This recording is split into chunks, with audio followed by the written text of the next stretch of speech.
Today's episode is sponsored by BetterHelp. Picture this, you're curled up on the couch, you're cozy and ready for a perfect night in.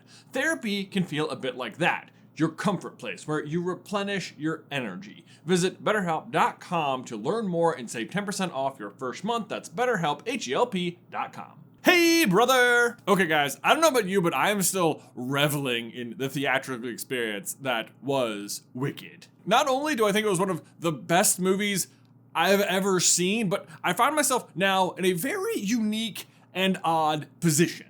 Often what we do here on this channel is make theories about what we think is going to happen in future installments of whatever we're currently watching. And believe you me, and as I'm sure you can tell from the title of this video, I have a lot of Wicked theories for what is going to happen in part 2. But the issue, as I'm sure you're aware, is that the movie is based on a Broadway show that has been around for like 20 years. And therefore, what's going to happen and whatever the ending is just not a mystery at all. Like, tons of people just know what's going to happen because they've seen the show. So, in a way, making theories for this movie seems a little fruitless. Ouch! What do you think you're doing? But I've been going out of my way to avoid finding out what happens in this show for the past 20 years so that I could find out in person by seeing the show. And I have tried several times to do just that. Like, my wife loves the show. She's seen it, and we've bought tickets on multiple occasions to go try and see it live. But every time we bought tickets, something has come up. Someone has gotten sick, and I still haven't seen it. It's very frustrating. However, it also occurred to me that even though the show has been around for like quite some time, it's not exactly easy to see. Like, tickets can be expensive, and it doesn't travel to every city. And even if it does come to your city, you might just not be able to go. Plenty, if not most people going to see the movie are only just now experiencing the show for the first time in theaters, just like me. So maybe making theories about it is not that fruitless. Plus, I figured even if you do know what happens, it could be fun to then just see how someone who doesn't know what's gonna happen is thinking about it during the intermission. So, even though the ending is just out there and available, I will be giving you all of my theories so far about how the show is going to end and what is going to happen based on what's happened already. Sound fun? Good, because I really just want to keep talking about it. Hey, brother! All right, theory number 1, right out of the gate. Fiyero will become the Scarecrow from The Wizard of Oz, one of Dorothy's companions, which, if you haven't seen The Wizard of Oz, I don't believe you. Like, right away, it's so weird doing this, like, because either you're sitting there thinking, like, yeah, duh, is that even a theory? Isn't that just, like, obvious? Or you're sitting there like, well, now that's an odd take. I wonder how we got there. And I don't know. I'm wandering around in a dark room and you know where the door is and I don't. But you can either see that, like, I clearly went straight to it, or that I'm just way off, and you're like, oh, well, why is he there? Well, glad you asked. Okay, so there are 2 main clues, I think, that foreshadow this happening. First are some of the lyrics in Fiyero's song, Dancing Through Life, a song in which he's trying to educate his fellow students that working hard is kind of pointless because life is painless when you're brainless, and life is fraughtless for the thoughtless. And these 2 lines stand out like a sore thumb if you rewind, or I guess fast forward, whichever one you like, to The Wizard of Oz. And the Scarecrow's big musical number is If I Only Had a Brain. Didn't plan on singing that until I read it. That's the trouble. I can't make up my mind. I haven't got a brain. So yeah, a brain is what the Scarecrow is hoping to ask the wizard for when they reach Emerald City. But the other big point in Wicked is the introduction of the baby lion in Dr. Dillamon's class. The lion is described as being very afraid and is later set free by Elphaba and Fiyero in the forest, where he undoubtedly grows up to be the Cowardly Lion. I mean, that much I'm like 1000% on. But that is very important because if they're introducing the origin of the lion, then they're almost also definitely introducing the origin of the rest of Dorothy's companions. And once you contextualize it like that, Fiyero is the clear fit for the brainless Scarecrow. Also, not for nothing, but Fiyero means fiery man, and in Wizard of Oz, he does keep catching on fire. Scarecrow. But so then the follow-up question is, why does he become the Scarecrow? And I imagine it will have to do with love. Namely, that while Galinda and Fiyero are something of an item in part 1, it's pretty clear that Fiyero and Elphaba also have a very strong connection. And it's so clear to Galinda that it prompts her to change her name to just Glinda before departing to the Emerald City with Elphaba. But then when they get to the Emerald City, Elphaba is almost immediately painted as the Wicked Witch. So the question is, how will Fiyero respond to this? Will he continue to trust and accept her? Or, as Elphaba puts it to Glinda, will he grovel in submission to feed his own ambition? And gotta say, based on the outcome, I think we can say it's probably the latter, and that it's a brainless move if ever we saw one, right? I don't know. And so Elphaba will cast him a truly brainless job and existence as the Scarecrow for the rest of his days. Boom. Alright guys, so now we need to take a brief pause to give a huge thank you to today's sponsor, MeUndies. The holiday season is upon us, you guys, and you might be racking your brain to find that perfect gift. The one that is not only fun for the person to open on the big day, but something that will also be useful, functional, and basically their new favorite thing. I mean, it's not a hard ask. But look no further than MeUndies, which I can tell you is known for its comfort, whether it's a subscription to a fresh pair of MeUndies every month, or lounge pants, hoodies, sweats, onesies, because really it's not just the holiday season, it's also cozy season, and I'm certain if they've got something nice and cozy they can bust out on those cold and dark nights that lie ahead, they'll be like, wow, my best friend slash partner slash family member slash Secret Santa really gets me. Maybe this is what I should get Emily, honestly, because I drew her for Secret Santa and I do not know what to get. I'm sold. Plus, with all their fun and festive prints, you can also ensure that wonderful moment when they are like, oh my gosh, a onesie with llamas and rainbows? Oh, yes, please. Then they'll put it on right there in front of everyone and be cozy all morning and boom, you're the hero of the day. Hooray, you win Christmas. I mean, it's not really about winning, but like, you know, there's always a winner. So stop fretting about your holiday shopping, knock it all out today with MeUndies. To get exclusive holiday deals and savings all month long, go to MeUndies.com/super, enter promo code SUPER. That's MeUndies.com/super, code SUPER. MeUndies, comfort from the outside in. Then I started wondering that if the Scarecrow and the Lion were being introduced, then obviously the Tin Man would be as well, and if so, who would that be? And I'll admit, it feels like less obvious than the Scarecrow, and yet process of elimination basically demands that Boq will be the Tin Man. Process of elimination because other than the wizard, he's really the only other significant male character in the show, unless you also want to count Galinda's hyper-vapid friend Fanny, who is hilarious, but I don't think he's the Tin Man. And Boq does still fit the mold. I mean, the Tin Man, if you'll recall, in Wizard of Oz, is looking for a heart. No heart? No heart. Which is, of course, very noble, and he just wants to be able to feel things. He even specifically mentions jealousy and devotion. Well, I don't know who actively wants to feel jealous about things, but good for you, Tin Man, I guess. But these are both things he definitely feels for Galinda. Like, he literally tells her, I'd do anything for you. So that's the devotion. And then the reason he asks Nessa to dance at the ball is out of jealousy when he sees Galinda and Fiyero kiss. And while the Tin Man's quest for heart is very optimistic, if you were to call an actual person heartless, it would mean that they seem incapable of emotion or caring for others. And gotta say that even though Galinda shows no interest in him and Nessa is basically in love with him, Boq is clearly still pining for Galinda at the train station. I can see how Nessa might suddenly think of Boq as heartless if she finds out that he asked her out under false pretenses, lied to her about it, got her hopes up, and then is still hoping to end up with the girl who manipulated the entire situation to begin with. So what, right? Like, what's Nessa gonna do about it? Like, she's not magic, right? Or is she? Maybe?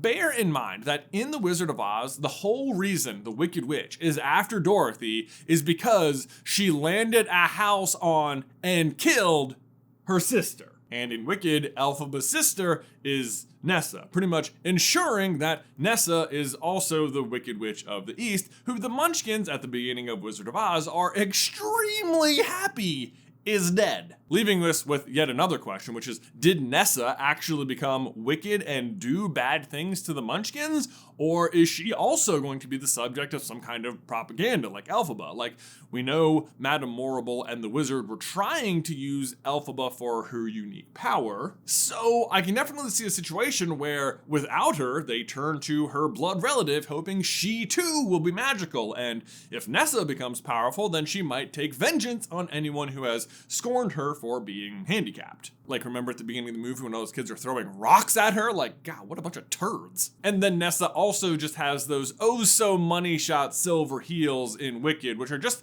destined to become the ruby slippers. Where said slippers are going to get their power from, I don't know. Like, maybe Elphaba herself powers them up? Maybe they'll allow Nessa to walk or fly? I mean, flying, defying gravity, if you will, does seem very powerful and important to this particular show. So, as far as the powers of the ruby slippers though, like, at the very least, we know that Elphaba can't touch them, but also greatly desires them. Keep tight inside of them. Their magic must be very powerful, or she wouldn't want them so badly. And they seem to offer protection against her magic. Like when she tries to grab them off Dorothy's feet, it like burns her hands. But then while we're on that note, the other odd thing about Elphaba's limitations are that she has no power in Munchkin Land. Oh, rubbish. You have no power here. That's what Glinda tells her at the start of Oz, and she seems aware of it herself, causing her to bide her time to get Dorothy. So here's my guess. First, Elphaba will boost up the slippers to protect the wearer against wickedness or something like that, trying to help her sister. Nessa then turns on Elphaba for some reason. Maybe she learns about Fiyero becoming the Scarecrow, which hurts Glinda, who of course Nessa likes. That will cause Nessa to cast some kind of protection against Elphaba in Munchkin Land because Boq is a Munchkin. But then Boq's true colors are revealed and she turns on him, making him the Tin Man, and now she has become wicked herself in the eyes of the Munchkins. And then ultimately, the once protective slippers will not protect her from the house landing on her because it's like an innocuous act of chance, maybe, and Dorothy herself is definitely not wicked. I'm not a witch at all. I'm Dorothy Gale from Kansas. Then the slippers themselves recognize Dorothy as a truly good soul and transfer themselves to her. Boom. Wait a minute. Doesn't Glinda transfer them to Dorothy? Is that what you're saying? Well, I thought that's how I remembered it too, but I just watched The Wizard of Oz last night, and I'm not sure Glinda can really do magic, like, at all. Maybe with one exception, but like, she does not actually move the slippers. They just move on their own from the Wicked Witch of the East to Dorothy. And if you're wondering, hey, what about like the pink bubble thing? Well, we see in Wicked that the pink bubble thing is just a mechanical contraption that she has to operate. Like she has like a foot pump. She's just taking cues from the Wizard of Oz. We also see in Wicked that she's like trying to cast spells on Elphaba to like help change her wardrobe, and that's not working. Plus, Madame Morrible is not interested in teaching her magic at all. Not to. And yet, there is at least one spell she does seem to successfully cast in The Wizard of Oz right here when Dorothy falls asleep in the poppies, which is to make it snow, which wakes Dorothy up. Like, how is this the one spell she can do? Glad you asked. Well, Madame Morrible, we see in Wicked, is not as powerful as Elphaba, but can do some magic, specifically weather-based magic when she like clears the clouds out. So if she does start teaching Glinda, perhaps she can teach her this like one single ability. Or as I say, one single ability, like it's not impressive to control the weather or something. That's like a huge power. Speaking of the poppies though, they are for sure planted or grown by Elphaba in honor of Dr. Dillamond, as they were his favorite flowers. Meaning that Elphaba is likely going to be the one to end the drought in Oz, a truly selfless act when you consider that rain would melt her. Look what you've done! I'm melting! Oh, look at that. She did something good and it's going to turn out bad. Whoops. Keeps happening. And then there's Oz himself, the wizard, which I just realized like it's called the Wizard of Oz, but his name's also Oz. So it's like, it's confusing. You guys clear something up for me? The whole land is called Oz, right? But then the Emerald City is also Oz. And then the wizard himself is named Oz. Is that all true? Right? That seems like a lot of confusing language. Or is the Emerald City just the Emerald City?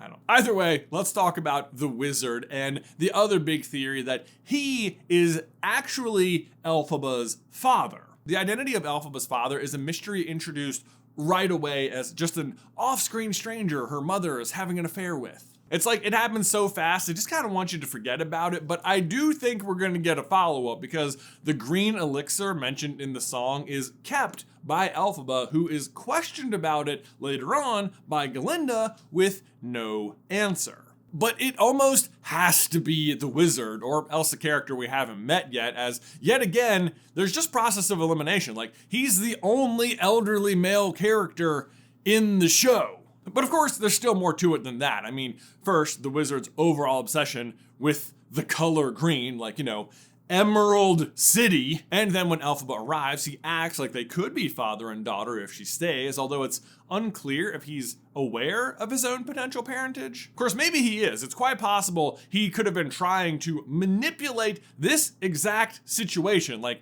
he seems to really encourage the elixir on the mother, and it is green. Plus, not for nothing, but like the voice of the man singing the green elixir song at the beginning also just sounds like Jeff Goldblum. So yeah, I think it's him. Maybe that's a very common pitfall. Maybe you're like, oh, that's what they want you to think, but it's working. I think this is so weird. Like, so many of you just know the answer to the question, and I'm so helpless, and like, I can't, like, please leave comments on the video. Go ahead, like the video, please do that. I'm not reading the comments on this one, obviously.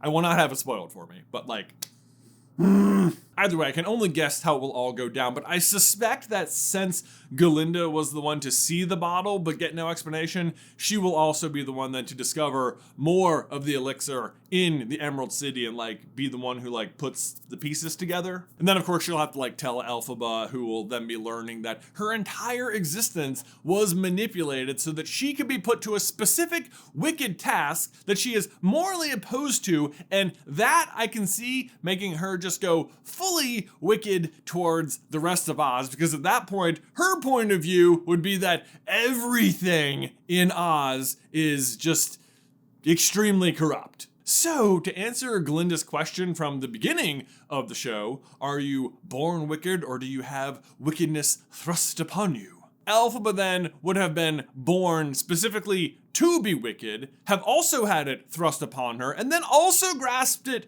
for herself for the greater good, sort of. I mean, she does also really seem to eventually want to kill Dorothy, so like that's not great. At some point it seemed like she turns a corner. I'll get you, my pretty, and your little dog too. But then to round it all off, I feel like there's also a strong possibility that for some reason, Elphaba will be responsible for the tornado that brings Dorothy to Oz. Like we talked about Madame Morrible being able to like control the weather. So maybe she creates one and then Elphaba sends it over the rainbow or something. I don't know. But it just feels like that's kind of how Elphaba's story is going. Every good deed is met with some kind of unfair backlash that just blows up in her face, and that would be the ultimate slap in the face. Not only does she have a hand in creating all the members of the team that will bring her down, but she brings Dorothy here as well.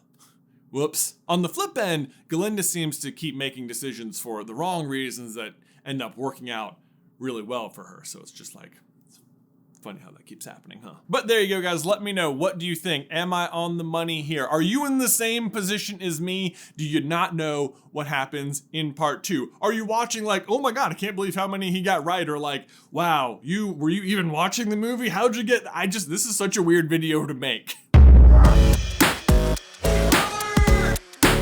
But there you go, guys. That's all of our Wicked theories for the time being. If you want to see me and Ben's full thoughts about Wicked, which spoilers, we loved it, you can watch that review right here. But Ben, otherwise, until next time, I will see you in another life, brother.